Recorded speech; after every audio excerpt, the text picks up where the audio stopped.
வணக்கம். இந்த பகுதியில் நம்ம என்ன பார்க்க போகிறோம்னு பார்த்தீங்கன்னாக்கா, நிறைய பேர் வந்து பிரிவில் வந்து வாடிட்டு இருக்கீங்க.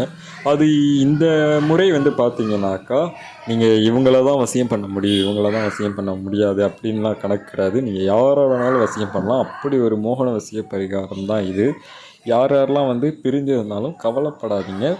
ஒன்றா இருந்து பிரிஞ்சிருந்தாலும் சரி, இது கணவன் மனைவிக்கு இடையே வந்து சண்டை போட்டு பிரிஞ்சிருந்தாலும் சரி, இல்லை புதுசாக நீங்கள் வந்து ஒருத்தவங்களை வந்து வசியம் பண்ணணும் அப்படின்னு நினச்சாலும் சரி, 15 நாளில் அவங்க வர மாரி பண்ணலாம். இதில் மாற்றமே கிடையாது. அவங்க வந்து வசியமே ஆக மாட்டாங்க, அவங்க அந்தளவு ஸ்ட்ராங்கானவங்க அப்படி இப்படின்னு நீங்கள் நினச்சாலும் சரி, 15 நாளில் மாற்றி அமைக்க முடியும். இதில் மாற்றமே கிடையாது. அவங்களோட ஃபோட்டோ அப்படி இல்லைனாக்கா அவங்களோட பேர் இருந்தாலே போதும். பேரை வச்சு எப்படி பண்ணுறதுன்னு சில பேர் கேட்குறீங்க. ஏன்னா ஃபோட்டோ இருந்தால் தான் பண்ண முடியுங்க. பேரை வச்சு பண்ணலாம். எப்படி பேரை வச்சுருந்தாக்கா, உங்களுக்கு அவங்கள தெரிஞ்சிருந்தால் அவங்க பேர் மட்டும் இருந்தால் போதும். சுத்தமாக பார்க்கலன்னா ஒன்றும் பண்ண முடியாது. உங்களுக்கு அவங்கள தெரிஞ்சிருந்தால் பண்ணலாம். யார் யாரெல்லாம் பிரிவில் இருக்கீங்களோ கால் பண்ணுங்கள், சிறப்பான முறையில் பண்ணலாம்.